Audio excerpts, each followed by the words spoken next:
Hello and welcome to episode 33 of Skeptic Smash Talk. I'm your host, Jason Jones. Joining me very shortly will be my very special co-host, Andrea. Okay, so I said a few weeks ago I'll be stopping giving the explicit warning, but it's a bit of me yelling a lot this week, so let me remind you that this show does have an explicit material warning. Please be aware and remember that sometimes headphones are a good thing, especially when the little humans are around. And don't forget, if you have a particular podcatcher app that you prefer and this stream is not showing up on it, let me know, send me a message, and I'll see if I can sort whatever's going on out. Also, as per usual, you can also listen directly from the show website, that's skepticsmashtalk.com, and from the front page there, you'll see the last 3 main shows. And if you hit the blog link, you can find all the past shows, and all the show notes are there also. On the homepage, you'll also find all the links and contact buttons that you'll need, as well as the iTunes and the SoundCloud links. And while I'm thinking about iTunes and SoundCloud, especially for the subscribers, you may have noticed that the sound quality has been varying from episode to episode, hopefully for the better. And there's no other reason for that other than I've been fiddling around and learning all about audio engineering as I go along. And for some people, the sound quality of a podcast is not important, but I'm not everyone. I think I have worked it all out now, and I'm about to start an audio engineering class, or course, through UC Berkeley via edX. So what I'll be doing over the next week or so, or what I'll be starting over the next week or so, is getting all the old master files out, and starting from episode 1, I'll be re-engineering them as best that I can, so the older files sound as good as these newer ones do. Anyway, all that said, if you want to help support the show, as I always say, please go to either iTunes or your favourite podcast app and leave the appropriate amount of stars and a review, and continue to share the show and all the details with all your friends across all the social networks.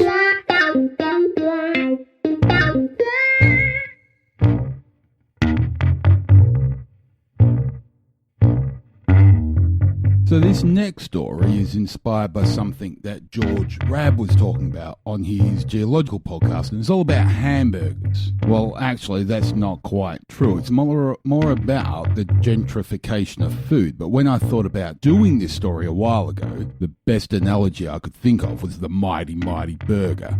And like I said, Geo inspired me to finish it off after I listened to his story a week or so ago when he talked about his favourite burger, which had beetroot on it, which, as you all know, is an essential ingredient in the mighty burger. What? You didn't know that? No. Well, that's because the traditional meat, cheese, bacon, lettuce, beetroot and pineapple, yeah, that's right, pineapple, and a round bum working class once a week treat has turned into a ground pheasant seasoned with Himalayan cave salt and Peruvian pink peppercorns, topped with le fromage à la frou-frou, kale grown hydroponically in bull urine, encased in a squid ink dyed sourdough croissant, served on a rusty garden shovel.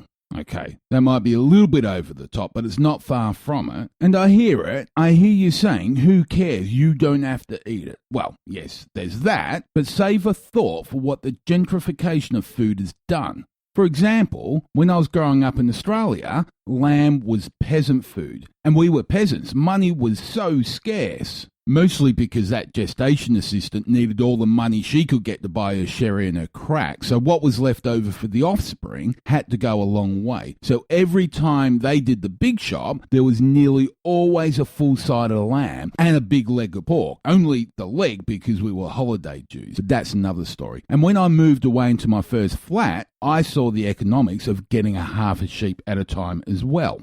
Now, allowing for inflation to now, in Australian dollars, we were paying back then at most $3.22, or unallowing for inflation, it was about $2 a kilogram. And I remember the $2 as it was a real benchmark price. Sometimes it would go quite low, but anything more than $2 a kilogram you wouldn't bother. It was a rip-off. In comparison, the average price per kilogram for a small pack of lamb chops was about $7 a kilogram. But that included the posh cuts like a crown roast, something like that.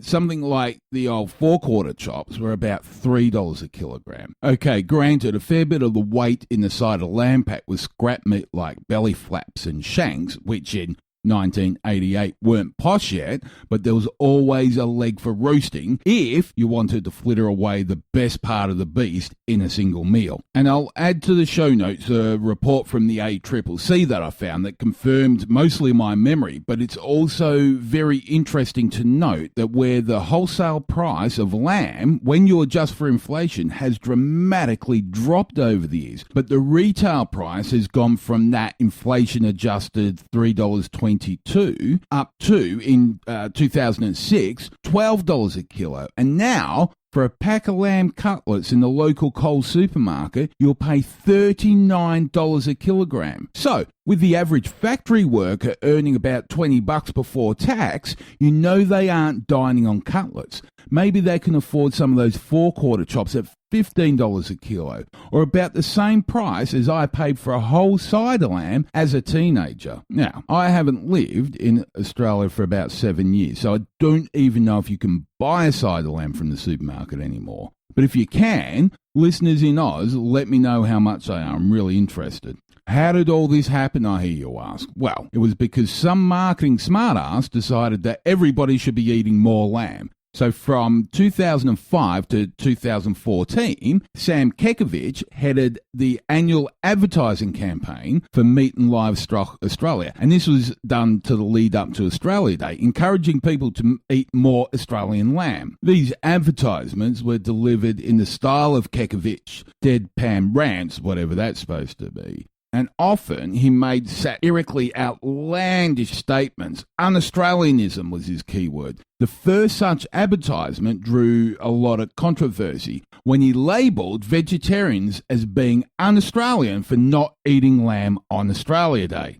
As you guess, this provoked a lot of outrage, especially from activist groups such as the Australian Vegetarian Society. But, and two guesses why, the Australian Advertising Standard Bureau allowed the ads to remain on air, ruling them to be satirical despite viewers' complaints. And it's the complaints that they love to get, because while people are moaning that these ads are an insult to human decency, nobody else is worrying about the poor farmer that's about to lose everything he has because the body that's meant to be supporting them has dropped the livestock price once again for the 20th year in a row. Now, let me just remind you, just in case you missed it, the price of lamb to the farmer in real terms has gone down since 1998, nearly every single year. But the retail price has gone through the roof. But it's not just lamb, and it's not just in Australia. For instance, get a heap of scrap fish bits and another heaping of potatoes, some tomatoes if you're feeling posh, a bit of garlic and whatever other seasoning you can find.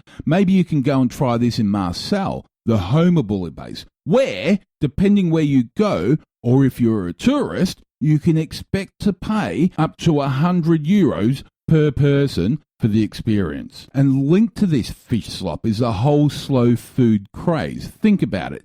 In the days of yore, as it is with postmodern yore, we need to slow cook the toughest and the fattiest and the shittiest bits of meat just to make them palatable. Even lamb past a few years old needs slow cooking. And this goes back to the days when the old peasant farmer or smallholder was getting all they could get out of their animals. So they will get as much decent wool off a sheep, for instance, before they butchered it. Or if it was a ewe with a decent set of cans, it may get an extended life to make cheese. Or the chickens. It was only after they stopped laying that they become dinner, and the rooster, well, once he was no longer making his baby gravy, he got turned into coq au vin. That's where you slow cook the bird in red wine and a shitload of garlic. And you have to do this because they stink. Once they're drained of their magical elixir, for some reason they really smell and they taste awful and are chewy like rubber. But drop them in some red wine and simmer them gently for a few hours and it's quite palatable. But to get an authentic coq au vin made out of an actual rooster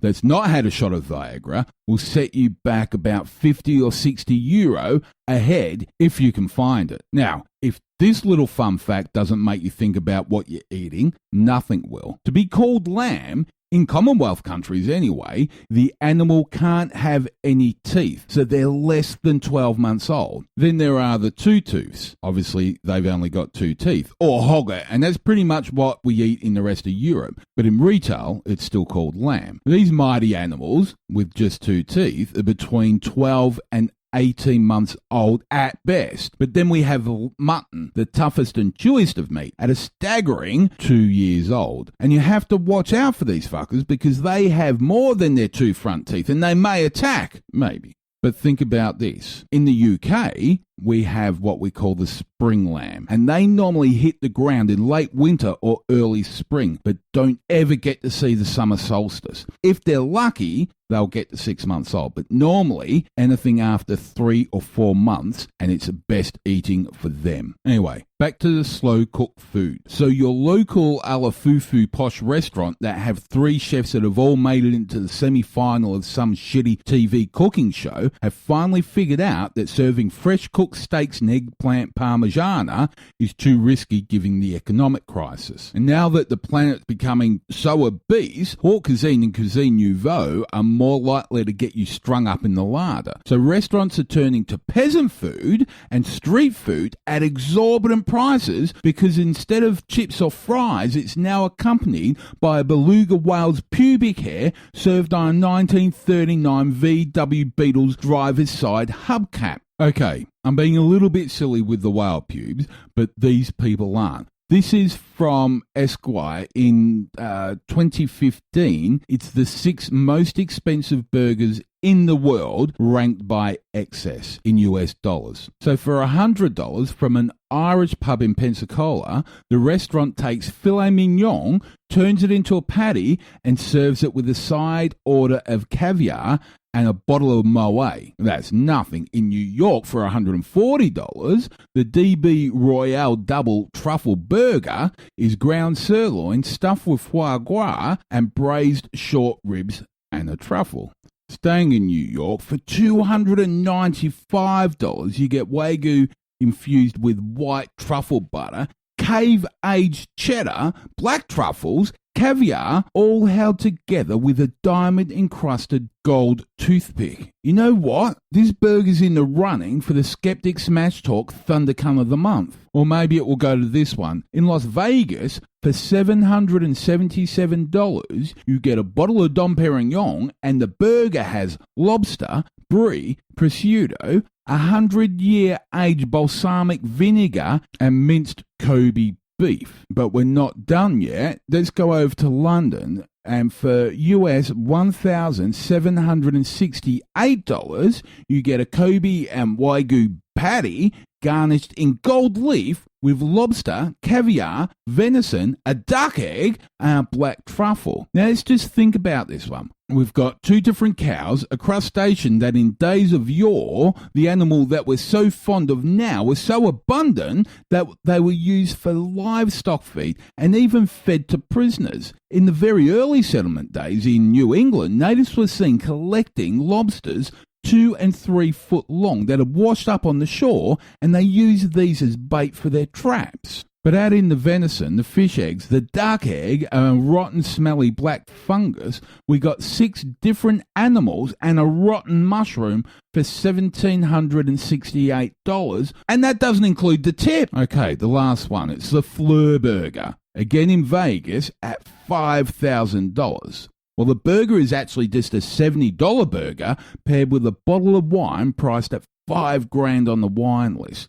But it's made from similar ingredients to the rest of the list with Wagyu and foie gras and truffles. To be fair, the Esquire list had 8 burgers on it, but the last 2 don't actually count. One's just a massive 777-pound monstrosity, and then there's the lab-grown burger that we talked about last week. And I think we can really take the $5,000 burger off the list because it's really just an overpriced bottle of grape juice with a side order of gluttony. But let's go back to the one before that. Think about it. 2 cows, a crustacean, some deer, fish eggs, duck eggs, and a rotten, smelly mushroom. And you can get that all for the cost of a used Ford Pinto or 450 quarter pounders and a small Diet Coke. So what do I think a burger should be? Well, let's be fair. The burger I grew up eating will be completely different to the one that you did. Unless you grew up on the Port Phillip Bay shoreline, then to you, the best burger is the one from the fish and chip shop. And if you were lucky, you had enough money to get a burger with a lot. That had the iceberg lettuce, and always iceberg lettuce because it stayed nice and crispy. Probably 3 very thin slices of tomato and then some beetroot. A ground beef patty, no filler, no crap, just meat and meat fat. 1 rasher of bacon, nothing fancy, a bit of grilled pineapple, and a slice of cheese. But yours may have been different. But I bet you they didn't come with a side order of Kardashian dandruff. Anyway, I come up with some simple rules of what a burger should be. Number 1, if you need to put a skewer in it, it's not a burger. 2, if you need to eat it with cutlery, it's not a burger. If it comes with cheese that's not available pre-sliced or has got a name that you can't pronounce, it's not a burger. If your bread has a French-sounding name, joining me once again is my ever-suffering hippie wife, Andrea. Welcome back. What have you been up to? A burger. I've been to Glastonbury. Ooh. There was no festival on. I just went to take in Glastonbury because apparently it's a really nice place. And tell us about your trip to Glastonbury. oh my god, it was frightening. I wanted to come home and sit in a dark room and question everything. Oh, it was horrible. It was like it's like Disney World for hippies. I felt it was a shame because they're steeped in history and they've got beautiful surroundings. I mean, went for a lovely walk up Glastonbury Tour on the Sunday morning. Yeah, beautiful. What's Glastonbury Tour? Because basically, we're international now. It's a monument. What go back to King Arthur times, apparently. It has a lot of mythology related stories to it. I think there was originally an old wooden church back in the 1200s, right, and stuff like that. It was just a pretty place, really. The actual town itself, beautiful old buildings, but it's like walking down. I feel like it's walking down a street in Disney World, but for the dark and mysterious hippie. And were there a lot of purple velvet dresses for sale? A lot. And do you know what? I walked into 2 shops and I got just so angry and annoyed. And I don't know what it was because I mean I kind of, as much as I am, I'm not a true hippie in what people probably assume a hippie is. I did feel that it was more of just a big marketing vehicle for the local area. Yeah. Have they commercialised hippies? I think they have. That's unreal, though. The only reason I say that is because every single shop I walked in, it was just the same. Yeah. The same stuff that people like tourists would lap up. There was plenty of tourists around. I could hear lots of different languages and stuff. So it obviously attracts. And sure. I think the area also attracts a lot of people that believe in like the whole, witch pagan. Yeah. Kind of ceremonies and stuff. So that area goes back, that whole area, that's Somerset, isn't it? Yeah, I mean, it's cider country. It is, yeah. And I mean, that was actually a good part of the visit. Actually, there was loads of orchards and different apples that make the different ciders and stuff. And what I'll say is that the locals are extremely friendly, but they are very peace and love. And I think that a lot of people actually want to live in that area because they I don't know whether they feel like it's a safe kind of little cloud or bubble to live in. I don't know, but I mean. I do enjoy my yoga. I enjoy reading certain mythologies because I know their stories. I don't take any truth out of them. And as much as I keep calling you the hippie, the fact that you do yoga and you're a vegetarian, you enjoy mythology. That's you're not actually you're not the flowers in your hair, San Francisco. No, not at all. I mean, hippie around where we stayed, this B&B. I mean, it was one of those kind of houses that were converted to a B&B, and the idea was it was a retreat. It was called a retreat. Yeah. there was lots of kind of shrines there and stuff to different gurus. Yeah. And there was lots of crystals, and the person there that dealt in Reiki and crystal healing. Yeah. And if I'm being honest, it was like sensory overload, and I came away just actually wanting to just... Yeah. I came away angry as opposed to chilled, calmed, happy hippie. I actually, they nicknamed me on the way home, the drive in the car. They nicknamed me the Glastonbury Grinch. So yeah, that was my weekend. That's brilliant. So there was actually a story you told me about some of the items in the fridge when you rocked up there, and this is I'm leaning back towards what you're saying about commercial. So commercialization. Well, a hippie is the antithesis of commercialization. But talk about the tell me the story, retell the story of the fridge. Oh, we walked in, and first of all, it was there was no alcohol allowed in the house. Okay, we respect the house rules. I put my bottle of wine back in the boot of the car, and then she opened the fridge and said, "Right, no meat allowed in this fridge." And there was some meat in the fridge, and she goes, "I did not see that." So obviously, another guest had put some meat in the fridge. Yeah. So it was. Yeah, and there was like, and another thing is that the lady actually, when we walked through the door, said no alcohol allowed, and was very much, she actually said to us, "Oh, you seem like you guys have got a lot of energy, and you're going to cause some trouble. Like, this is a peaceful house." They judged you straight away, didn't they? Yeah. Good hippies. Bearing in mind, I just arrived, ready for like this great weekend. That got my back right up. Yeah, because they judged for how we looked. We literally went there to have a bit of shopping and just have a look around and a nice little walk, and we were judged. I know you've got another bit to tell, but let's just go off track a little bit. So you were judged on the way that you look. Yeah. Let's have a very, don't mention names or anything, but give us a very brief description of there was 4 of you that went. Yeah. Very brief description. Let's talk about who went. Basically, it was just four of us girls between the ages of, 40 to, actually one was 68. Yeah. We all looked just normal like townies, we're dressed in jeans, tops, we weren't particularly out there. Yeah. We were just, Did you look like party animals? We looked normal in my eyes. We just people walking down the street in our jeans and our t-shirts and just we were happy. We had just arrived for a weekend away. How did they judge that you're going to be party animals? I think because we were happy and giggly and probably showed some emotion. I mean, the idea is probably that you're meant to stay quite level and peaceful and not excitable and not drink and not get drunk and be merry. And on that point, when we went out for dinner, lo and behold, guess who was sitting at the next table drinking a bottle of wine? Oh, tell me. The B&B, yeah. So and that hypocrisy, just it kind of underlined the weekend that I was witnessing.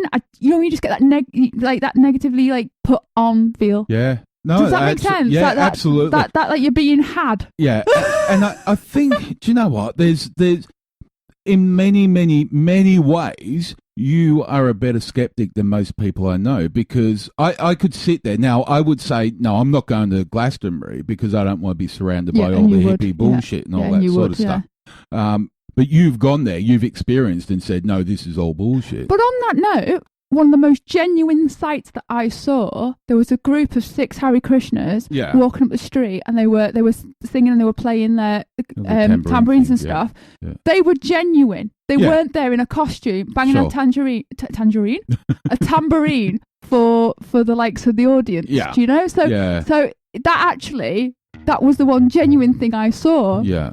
And there was all little snippets of genuine, but the whole thing was, I just felt like I was in the Disney world of hell. Yeah. Yeah. Oh well, let's move on. Shall we talk about some news? Yes.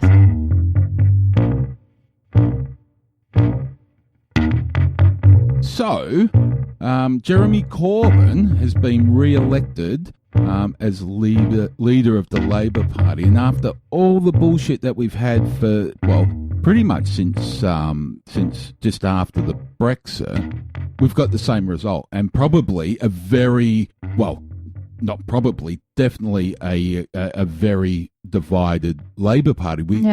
We don't have, once again, we don't have a strong opposition party, which means Teresa May can go and run riots around the country again. Do you know what I wonder? I wonder whether the actual media hasn't helped this, in the sense that they actually I feel they had a bit of a witch hunt for Corbyn. Yeah. You know, they were ready to find every little negative point, you know, in every part of his campaign. So I do think that he actually made people more determined. And his followership, his most ardent supporters it's the younger generation. I was about to say they've got a lot of younger ideals getting involved in politics, and I mean I heard this firsthand actually at yoga. Okay. One girl, she must have been about 17, and she's part of the Labour Party and a big follower of Corbyn, and she was very, very passionate. I mean, it's great to see young people getting involved, and it's unusual. It's unusual around these parts. Yeah. So I actually think that they actually added fuel to the fire on this one. Yeah. For our American friends, Jeremy Corbyn is pretty much he's a photocopy of Bernie Sanders, if you like.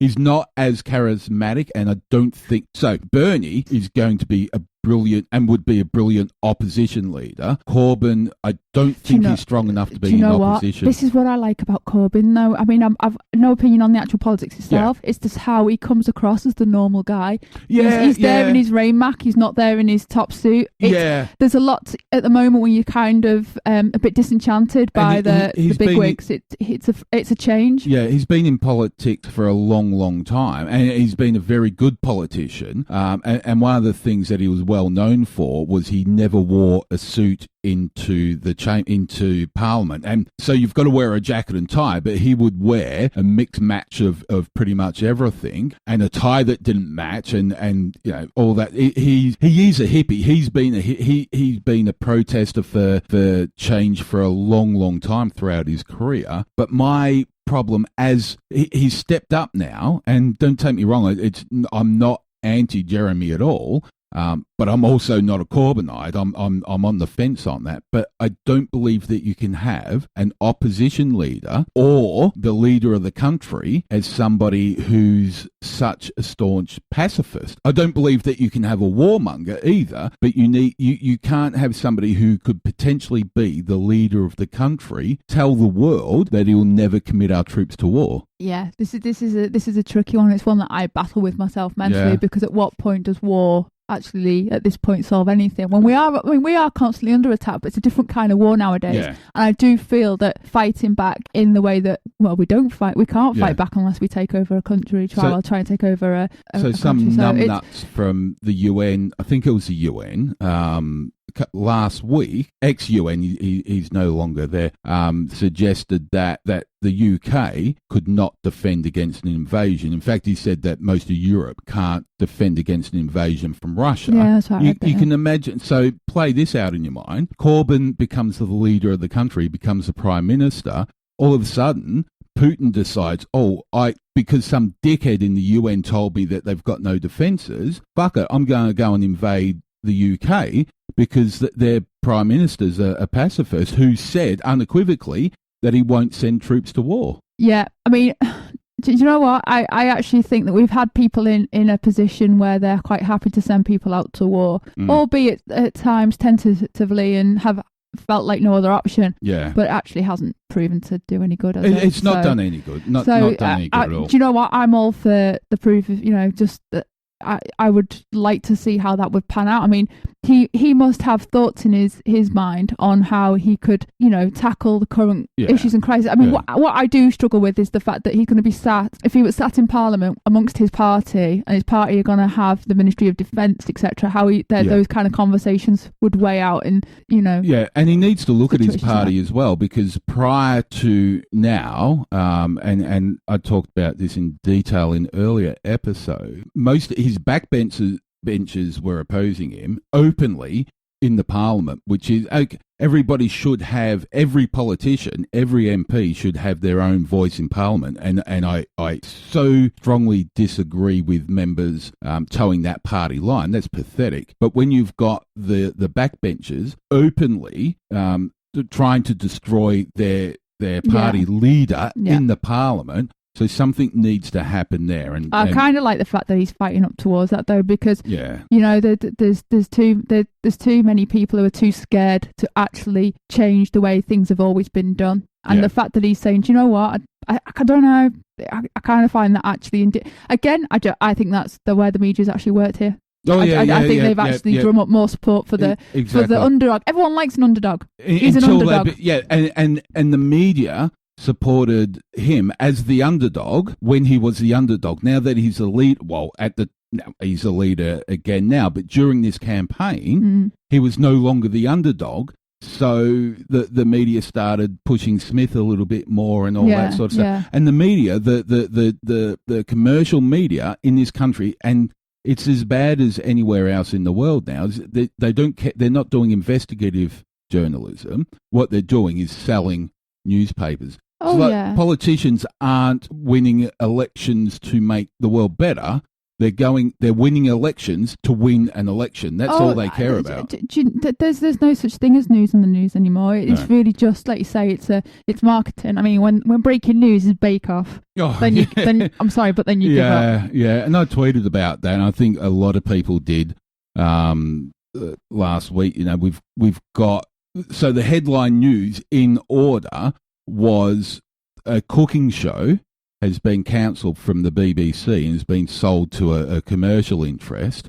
Something else about some celebrity, and then we had a quick picture of the devastation in Aleppo. Absolutely, it wasn't Brangelina's divorce, was it? Number that's 2, right. Yeah, number 2 was Brangelina. Yeah, and then we get a quick glimpse at something that's really important in the world that the media just doesn't care about anymore. They don't, do they? No.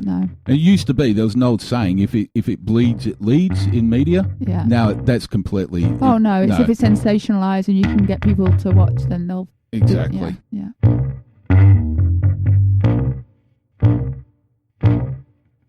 So anyway, on the other side of the political wall, David Cameron is talking about Theresa May's lack of effort. And I'm talking pre-Brexit here. Apparently, at the time, she was known as Submarine May because she kept hiding herself and keeping her head underwater.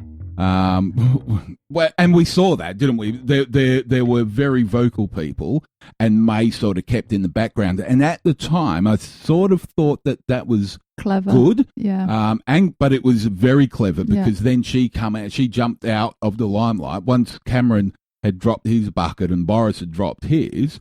She's come out squeaky clean and said, "I'm going to be the next." So she worries me. She does. Oh yeah. I actually think she's very close to the old UKIP ways. Oh, definitely. Didn't she come from UKIP? No, I don't think she. No. She predates UKIP by a long time. But I didn't. She's very. I believed she was very much in support of Farage and his. Not too sure. I'm going to have a look at that. I might be wrong, but I thought I read You're very rarely wrong on these matters. She had some connection, I think, there with them.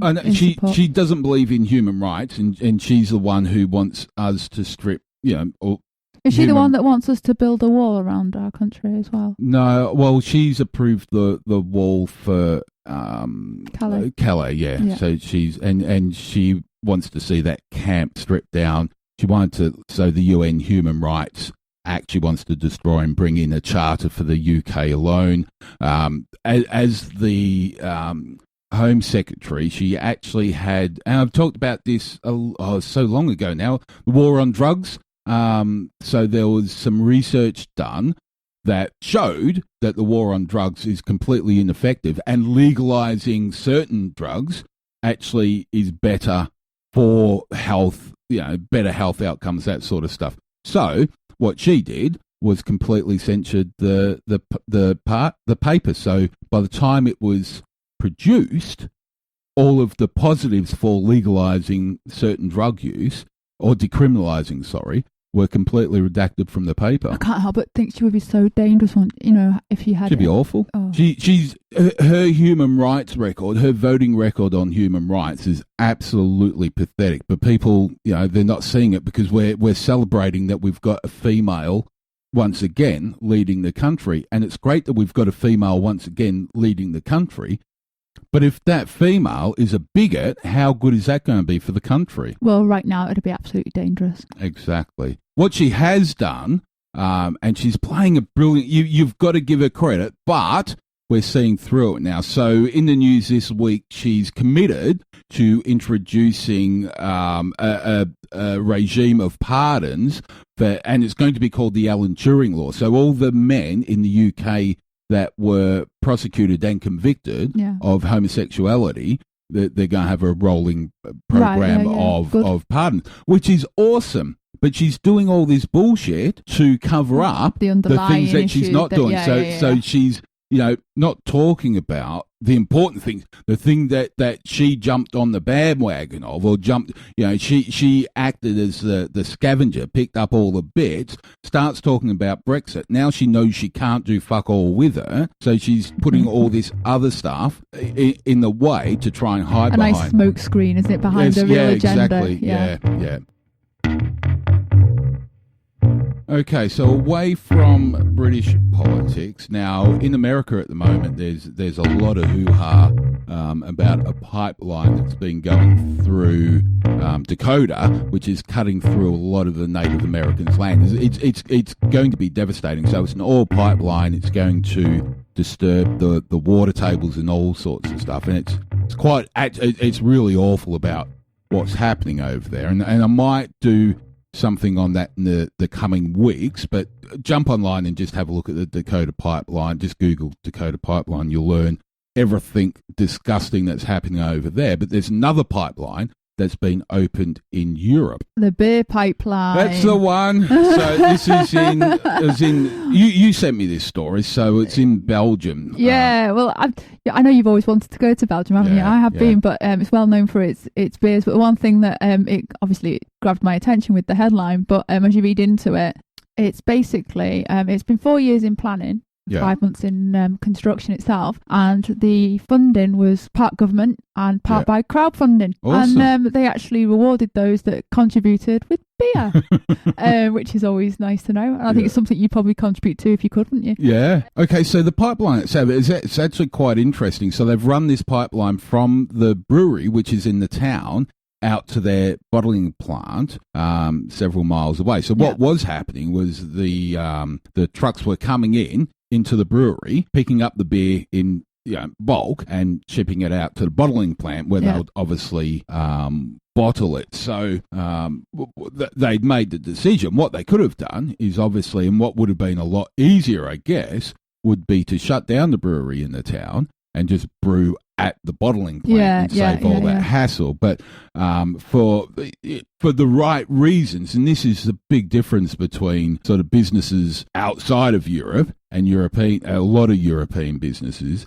is that they think about the areas that they're serving and the people they're employing and the cultural impact. So the decision was made that the brewery itself was culturally important for the town, so they kept it there. And obviously that's why they did get that state funding. Yeah. But not quite enough. I suppose they get a lot of tourism on their Belgian beers. Yeah. People want to go and have these brewery tours and stuff like this. So and to keep it within an historic town itself, it makes sense. But when I read the headline, I got a bit excited. I had images of Belgian people having 3 taps: cold water, hot water, and a beer tap. That'd be brilliant. Actually, we need to go and talk to. We don't make any decent beer in the UK. I was about to say we need to go and talk to. It's a lot of ales. A lot of ales in the UK, isn't it? Absolutely rubbish. I don't know. It's each country has its taste, but we like our ales. Okay, let's move on.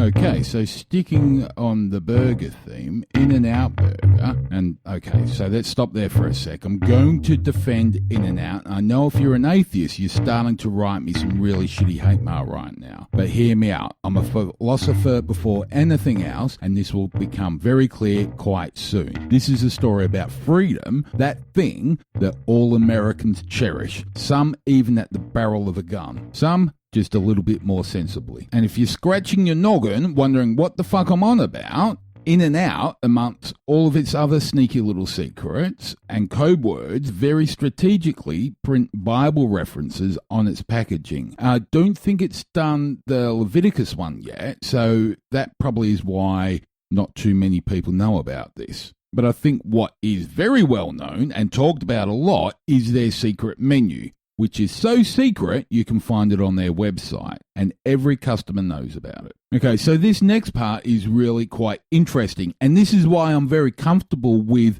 my slight admiration of the business, even given its Bible verses things. And I really must point out that those verses are printed very inconspicuously, so it's not in your face. Anyway, In-N-Out Burger has resisted the temptation to go to franchise or making its operations public or an IPO. One reason is the prospect of quality or customer consistency being compromised. As it is now, as a private family business, the company's business practices have been well noted for employee-centered personnel policies. For example, In-N-Out is one of the very few fast food chains in the United States to pay its employees more than the state and federal mandated minimum wages. But they are also unusual in that they have a presence at Fisherman's Wharf in San Francisco, where I discovered the 4x4, but where no other chain has ever been allowed because they operate, even now, in that family business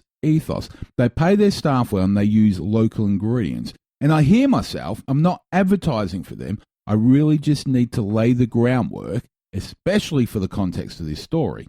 And to that story itself, and this is from the Daily Breeze, In-N-Out are the target of a petition that demands a fast food burger institution add a meat-free meal to its menu. Launched last week on Change.org, the petition by Washington, D.C.-based Good Food Institute said the burger chain had been letting down its fans by failing to serve anything that would satisfy a burger-loving customer who wants a healthy, humane and sustainable option. The Good Food Institute is a fledgling non-profit that supports the use of healthier and sustainable food supplies. It specifically supports a food supply that shifts away from animal agriculture. Though the group faults In-N-Out for not offering a vegetarian option, most In-N-Out fans know that anyone can custom order a meat-free burger with cheese. Essentially, it's a grilled cheese sandwich. A spokeswoman for the Good Food Institute says a cheese-slathered bun is not a healthy solution for vegan eaters. She said, I don't think that satisfies people's desire for a full entree. And this was Emily Bird, a spokeswoman for the Good Food Institute.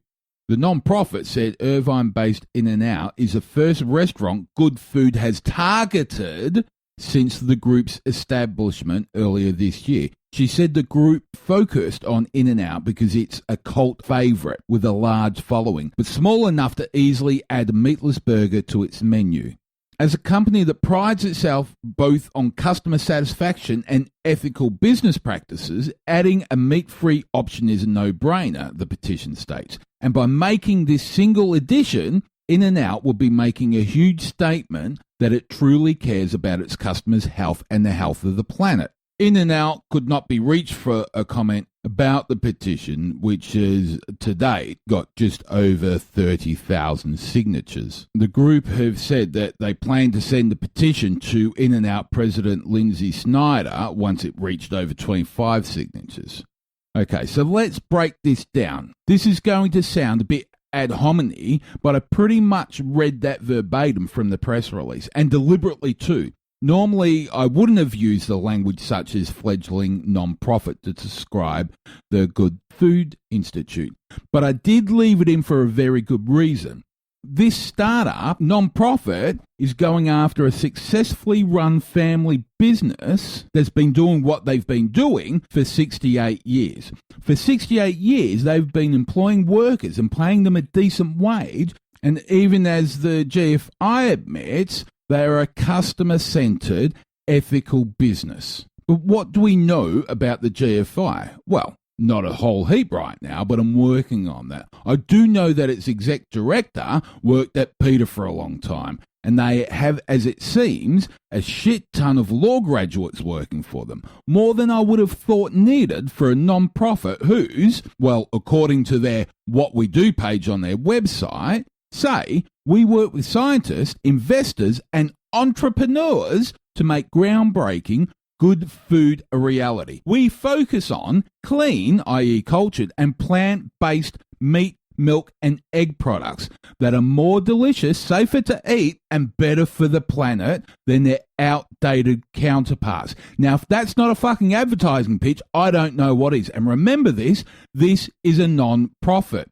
They go on. We provide marketing, design, legal, business, media, and other support to a select number of early-stage companies producing clean and plant-based products. For established companies, we help their products succeed in the marketplace by mobilizing millions of supportive customers to encourage their sale in stores, restaurants, and food service outlets. And how the fuck do you think they're doing that? By raising a petition on change.org. Absolutely fucking horrific. They go on. To launch the next generation of innovators, we connect students, scientists, and entrepreneurs with opportunities in the academic and for-profit sectors. We connect jobs, funding, and scientific positions for those who want to put their passion and skills to use to create a better food system. We work with restaurants, grocery stores, and food service companies to increase availability of the best plant-based options on menus in grocery stores and in cafeterias. Holy fucking shit. What? Okay. Why would a company like this need all those law-talking people? Well, probably to stop people like me asking questions like this. Why would a non-profit that's main goal, according to themselves, is to provide marketing, design, legal, business, media, and other support to a select number of early-stage companies producing clean and plant-based products? Why would a non-profit attack a burger business with a ready-made cult following? For fuck's sake, you just need to follow the fungus-based protein substitute and smell the patchouli to figure that one out.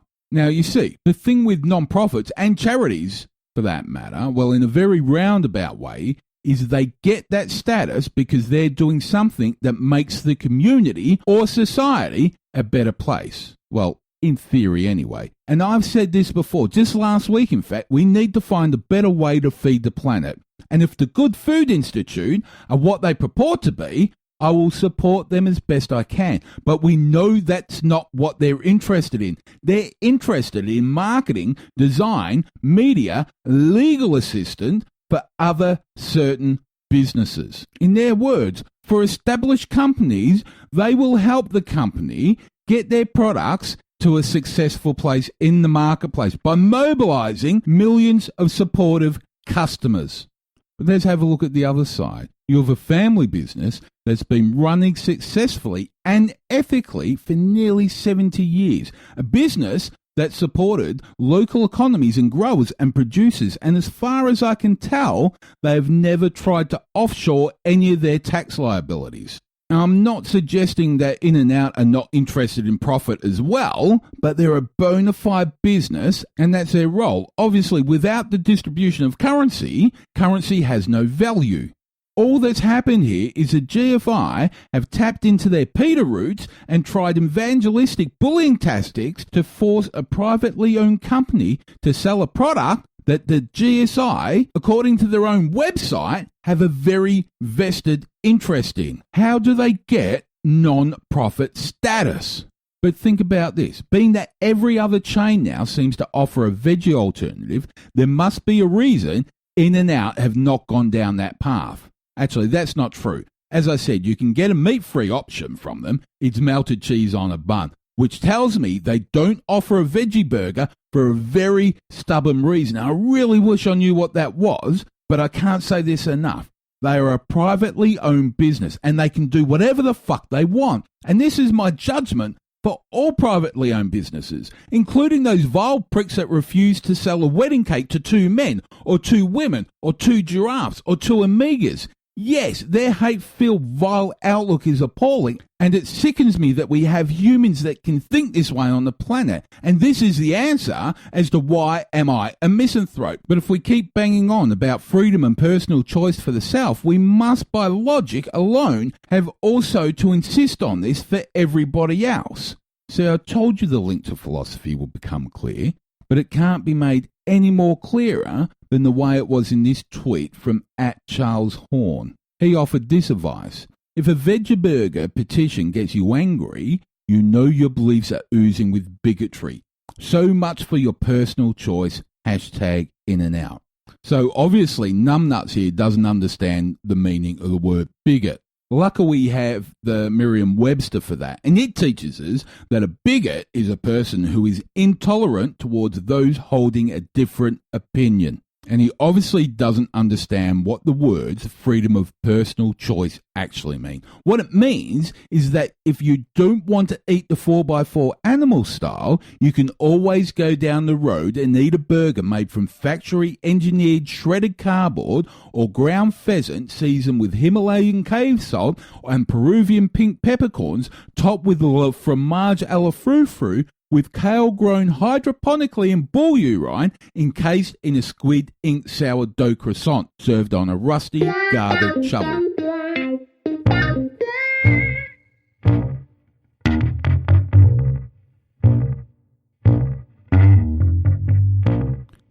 Okay, so this next part is something that Andy and I recorded a few weeks back, and to be honest, I was really worried about using it. Not because there's anything wrong with what was said, but, well, for two reasons. To start with, I really don't want to upset or anger any of you good listeners. The story that we talk about is about Nazi war criminals and the Auschwitz death camp. And I know we have some loyal listeners in Germany and Poland, and some time ago I learnt, sadly, that I had some family links to a similar camp at the time.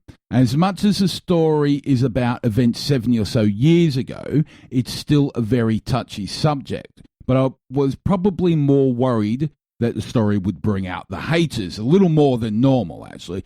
But after the happenings of the last few weeks, I really don't care about that type of person anymore. If people want to abuse me and my wife for talking about a subject of historical significance, then they probably have 99 other problems that they need to deal with first.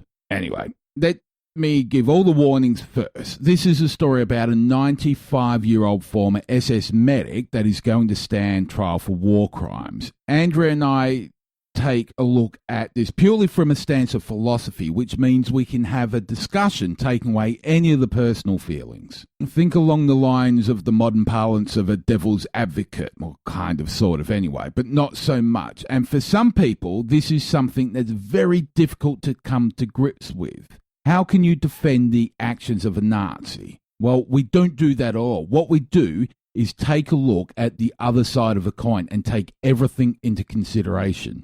Now, this is actually the first time Andy and I have done this together. Normally, this is something that couples should never do, as it can normally end quite bad. But in our personal life, Andy as a hippie and me as a skeptic and philosopher, we normally step outside of the situation anyway when we need to make big decisions.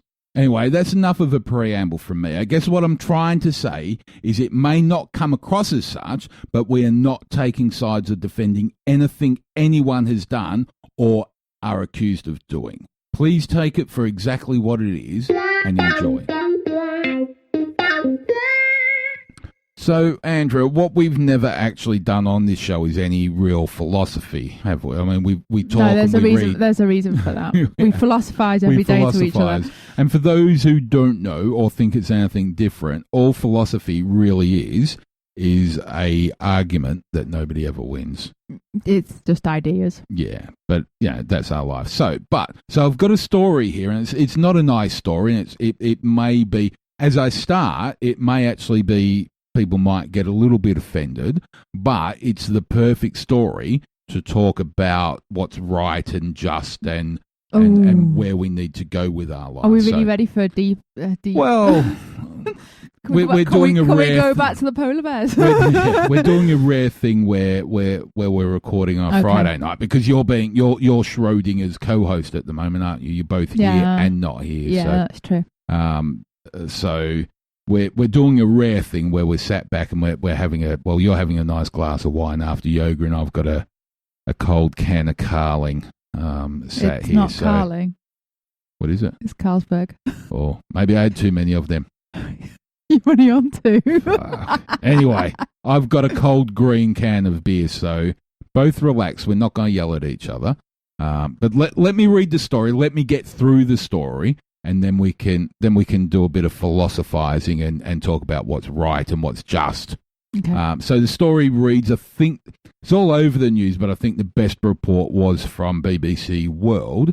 So a 95-year-old former SS medic has gone on trial in Germany after his mass murder trial was postponed 3 times for health reasons. Hubert Zafk appeared in a court in Nuremberg in Germany, accused of assisting in the killing of just over 3,500 people at the Auschwitz death camp. The indictment covers 1 month from mid-August to mid-September in 1944. So shortly before the pre-trial hearing, the accused was given a medical check to determine under what conditions the trial could take place. On 3 previous occasions, the trial had been postponed. His defence has argued he suffers from poor health, high blood pressure, and suicidal thoughts. He's 95. Yeah. According to the indictment, the SS medic served for several weeks in the summer of 1944 in the medical unit at Auschwitz during World War II. He denies the charges, arguing he only treated wounded soldiers and members of the SS. And this is where we start getting into what's just and what's right. So what was his role? He was a medic. He was a medic, right? Yeah. Okay. And they're saying he was responsible for so many deaths. Well, so far we've had radio operators, secretaries, admin staff, all charged as accessories. So this guy was medical. As a medic, yeah. And has he been, is there evidence of him particularly... There's no evidence. Killing... There's no evidence. So but they're arguing that he was aware of what was happening at Auschwitz. The thing with a medic in particular, which... These kind of stories from that particular time are very difficult. Going to Germany so often and actually looking at the history and reading some of the stuff that I've read is quite harrowing. So it's a very, it's hard to, even no matter what age, not to feel for the people that were victims at that time. Yeah. But what I'm saying is a medic, when they're during a wartime situation, they will aid. Oh, of course. Anybody that at that point in time that is poorly ill, on death's door, they're there to help lives. Yeah. So I actually, this particular story, wrongfully or rightfully, I feel that the going through this process with this guy at this age, whilst he was a medic, where they have a kind of oath, I would believe to themselves, they just want to, it's like you go to A&E and there's somebody that's walked through the door in handcuffs because they're charged for murder, yet they're about, they need medical assistance. Of course, they don't not medically, they don't not help them. So well, it depends what country you're in, but do you know what I mean? I know what you mean. They're bound to. And there's so many analogies of medics from either side of the belligerents helping the other side, and that goes back. I've plenty of history books that I've read. You always going back, millennia, going back to Roman times. A medic was there to preserve life. Do you know there's one thing, I mean, coming from a background that I have, that when you're in a particular situation, you don't necessarily think of the big strategic picture. No. So, for example, you're in a war zone situation and you've been given, you've been told to do something and you're doing something, not necessarily something bad, but you're part of the bigger picture. Do you know what I mean? But what you're doing all aids towards, like you just said, a clerk or a medic. And like when I served time, I didn't feel at that point in time. I wasn't able. I point blank, I'm an intelligent person, but I wasn't able to sit back and look at the strategic picture of that war at that time. Exactly. So when you look at a war such as this, how many people were at that point in time thinking, what am I doing at this point? I mean, unless you're at that point where you're lighting the fire, if you get what I mean. Yeah, but there certainly was many people, and if we talk just in the medical corps, there were doctors, there was German doctors doing experiments on prisoners. They were doing experiments on bullet wounds and things like that. Now, again, we're talking about if we think purely, if we take all emotions away and think about philosophy, if you learn how to successfully treat 1 million people or 100,000 people's bullet wounds by experimenting on one person is to really badly misquote Star Wars, the need of the many outweighed by the need of the few. The armed forces, and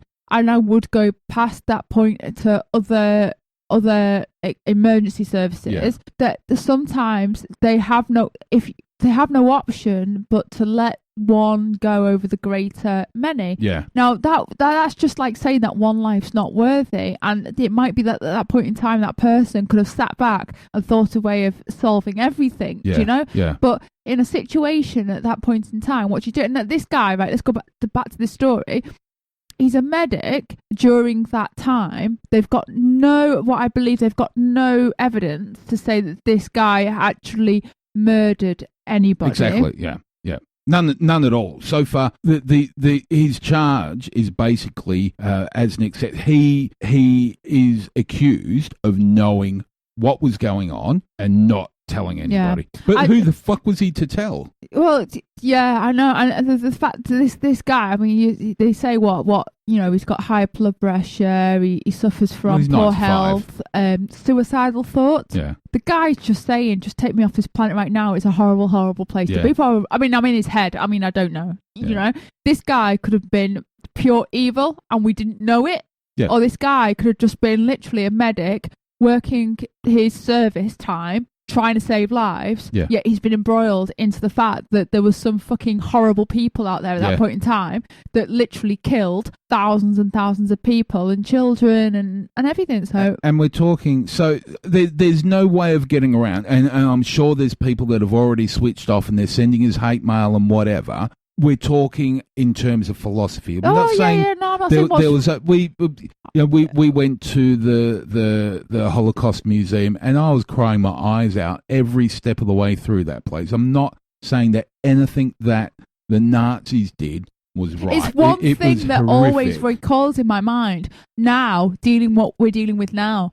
Is this hatred for different types of people, whether it's religion or race or colour, whatever. So in actual fact, I take from lessons from that, and it's one thing that hit me when I went there. It was like I got my head out my own arse and out of Made in Chelsea for 5 fucking seconds and actually looked at you see humans in a complete different light. Once you've been in that building. It doesn't matter like what you are. You've got a heart, you've got a pulse.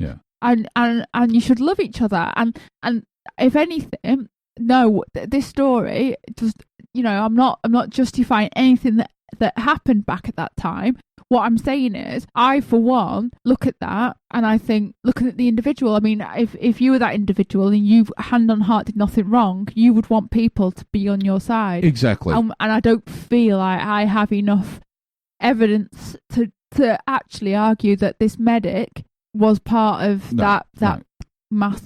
There's a couple of things that have already been established with the whole war crimes, the Holocaust war crimes, is that I was following orders defense is not good enough, and I think that's something. Again, please, we're just talking about philosophy. It's 70 years ago, and I know there's still people.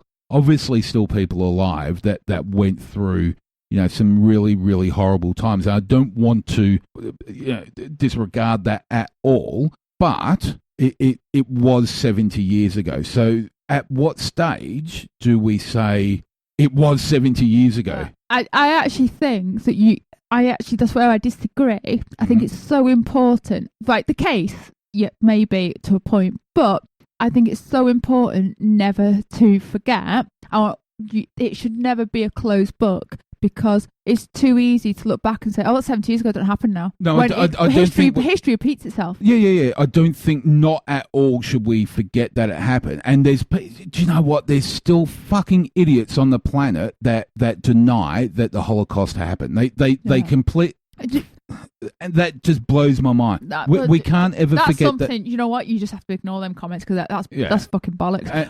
And we are going to see that, especially, we've got fucking that dumb, fat, redheaded twat in America who could very easily repeat the Holocaust. Oh, do you know what? When you think about it, you take the Iraq War court hearings right now. Yeah. And the stuff's. Don't get me wrong. Yes, they should. But I mean, there's plenty of arguments to have, and that's another direction to have. But what in 50 years' time, if we are still digging up that, are we learning any lessons? Are we holding people account? Do you know, this will repeat itself. This will. No, okay, I get that. So I kind of lost my train of thought as well. So let me we'll come back to that, but let's go back to the following orders defense. That's been discredited. They can't use "I was following orders." So my next point was going to be something that a lot of accused are saying, and with the Iraq inquiries and the Afghanistan inquiries, was they didn't know that what they were doing was wrong. That's the biggest thing. Yeah, that's the biggest thing. So there was sorry to interrupt. There was a Afghan villager. When was this? About 3-4 years ago, a bit longer maybe. I was still in Australia actually, but an Afghan villager who shot I think American soldier, killed him, tried for murder, didn't understand. So through the trial, he ended up being found guilty anyway. The end of that story. But through the trial, it was discovered that most of the villagers had no idea what was going on. All they knew was that there was Western soldiers coming into their valleys and bombing the crap out of their villages. You've only just got to look at the propaganda that we get on the basic form of just fucking Brexit. Let's bring that back. But do you know what I mean? You're in a place where you're fed hatred, and all of a sudden you think you've got to protect yourself when you don't necessarily have to protect yourself. Now, we breed that in humans. We breed soldiers and tell them to kill. Yeah, and what we do tell them is you do not ask questions why. Yeah. You just do as you're told. Yeah. Now, when you're thinking about a young soldier at the age of 16 and 17, they're at the point where they're so impressionable and they actually believe at the time that they're actually doing what they're meant to do for their king and their country. Yeah. I mean, I'll use that. It doesn't matter. Yeah. Yeah. But it's one of those, isn't it? You know, when you look back in hindsight as a 30, 40, 50, 60-year-old, and you think, shit, why the hell did I do that? Yeah. Because you've got the hindsight of some kind of development there and learning. And, you know, that's what you've got to consider. You've got soldiers fighting at look at these other countries where you've got people who are radicalised at the age of 11, 12. Oh, and younger. And they get them addicted to drugs and all sorts of stuff, and they turn them into monsters. You can't look at these individuals and say, I hate you for what you're doing. You've got to actually look at the fact that they have actually been manipulated. Exactly. But again, I'm not saying that there's not people within the forces, no matter what country you're in, that are just a wild cannon and they just want to go out there and cause harm. Yeah, and we know that from the Iraq. Was it the Iraq prisoner camp where they were riding the prisoners like donkeys? And I've got no doubt that's happened in every war. Yeah, and it's not right either side. But to that point, I mean, there were people who had no idea. There was German soldiers, there was German military, and it's been revealed and proven unequivocally that there was many senior people in the military that had no idea about the death camps. Oh God, yeah, I can imagine. Because to be honest, the people that turned up to them camps didn't walk into the camp thinking,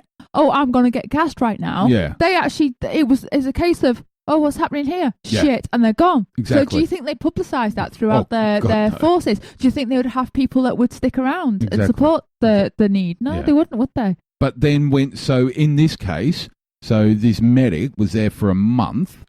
he must have known what was going on. Should he have reported it to somebody, and to whom? Would he have? So he must have known what's going on. The reports, not in this case, but all the reports that we know of from Auschwitz was that there was essentially a production line of people that go into a building and don't come out.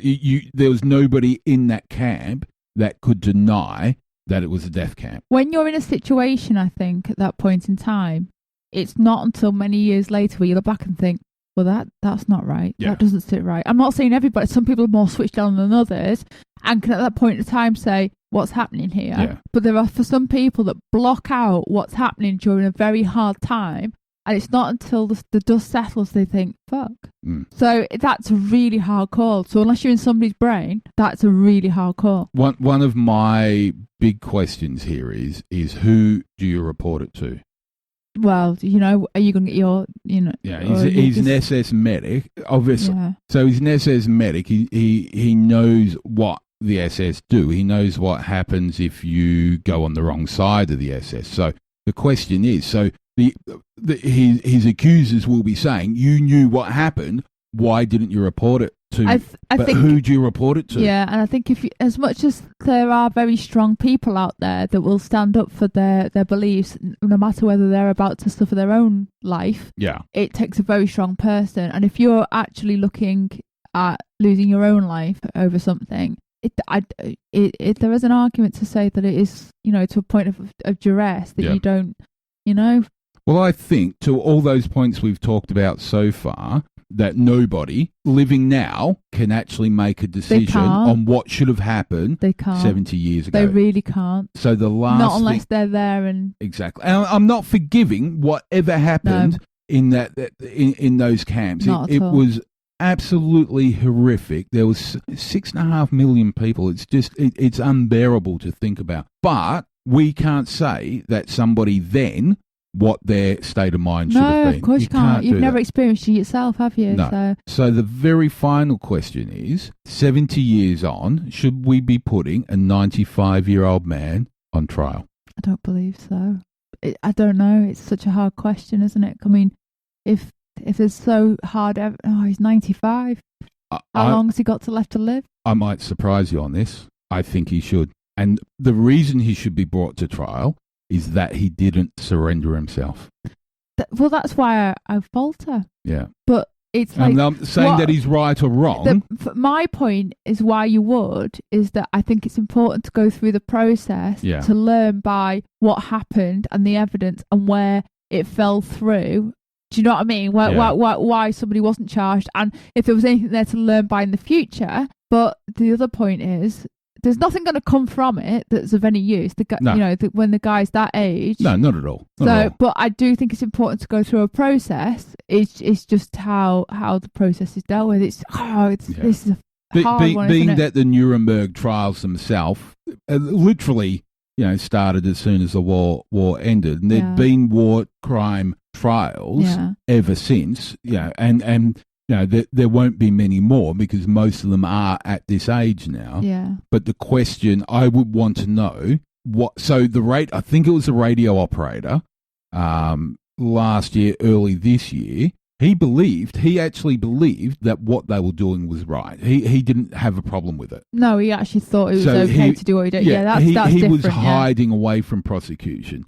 But if you believe that whatever happened was wrong, then there's no reason you can't actually put yourself forward and give your version of the story before you're actually forced to do it at a certain age. That's a very fair point. Very fair point.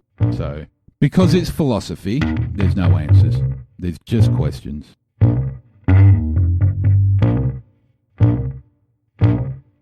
So, Andy, we have been getting a fair bit of feedback, which is awesome, especially after the last two shows. So a lot of feedback, a lot of positive stuff with the discussions with Breno. Oh, yeah, I listened to it. It was really, he was really interesting, actually. Yeah, and I hope to get him back as a very regular, if not guest, let's call him a co-host, because he does add a lot and very intelligent when it comes to especially the sports and the skepticism and the woo that's in sports. Yeah.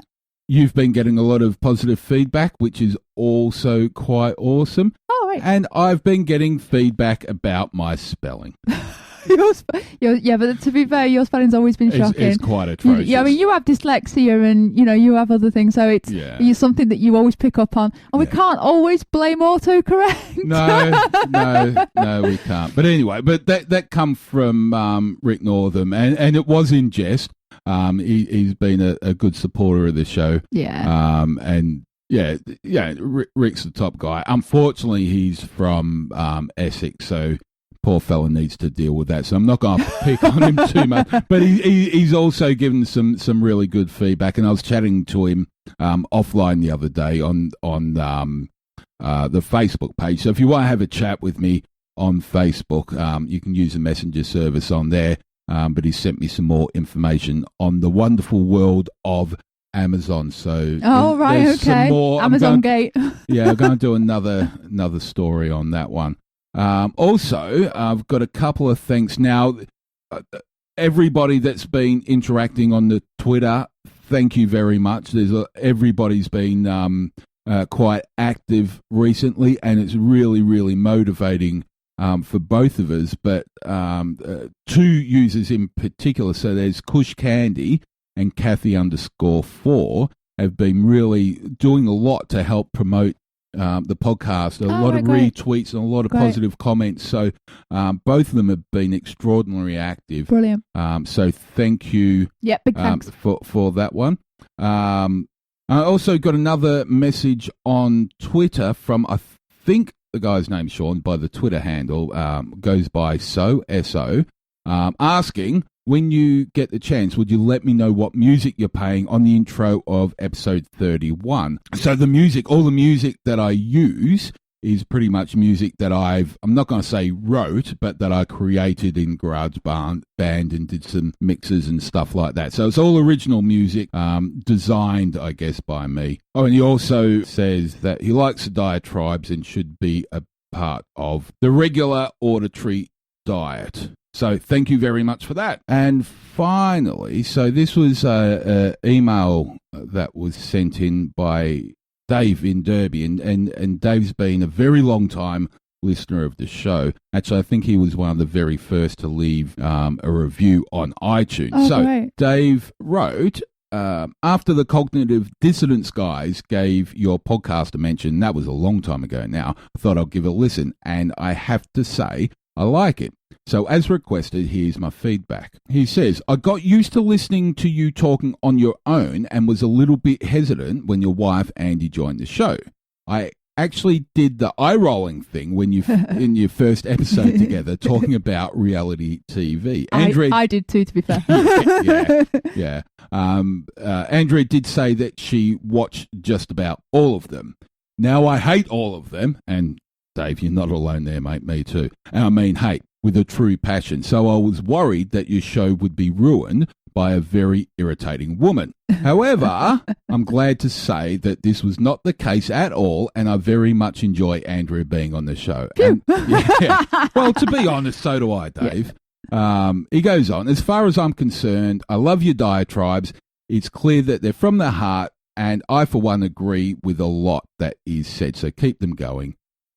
So anyway, that's actually really interesting feedback, and I understand exactly what Dave's saying there about introducing that second voice, be it female or male. But we've seen it a lot where if you get two people on a podcast that just agree with each other, no matter what, it seems a little bit silly. So, and as much as Andrea and I, we're obviously complete opposites. We're very much so. Yeah. But we understand and respect each other's opinion. And as I've said, earlier today, Andrea is probably a better skeptic than I am. In a lot of instances. I must admit, when you first asked me to come on here, I was like, well, really? Is it really for me? I'm not like a diehard skeptic, and I listen to a lot of your podcasts via like third hand when they're in the car and stuff.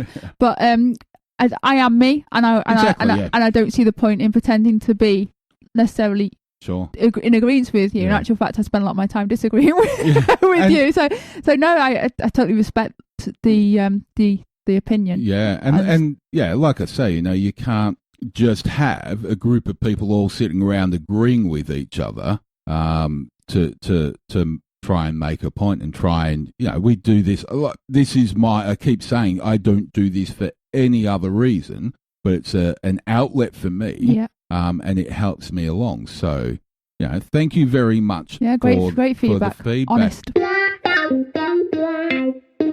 Now, just before we finish off for this week, if you're in the Teesside area, why not go along to the Teesside Skeptics in the Pub on Thursday the 6th of October, where David Frank will be delivering his talk titled Sex, Love and Marketing, How to Market Yourself on Online Dating Sites.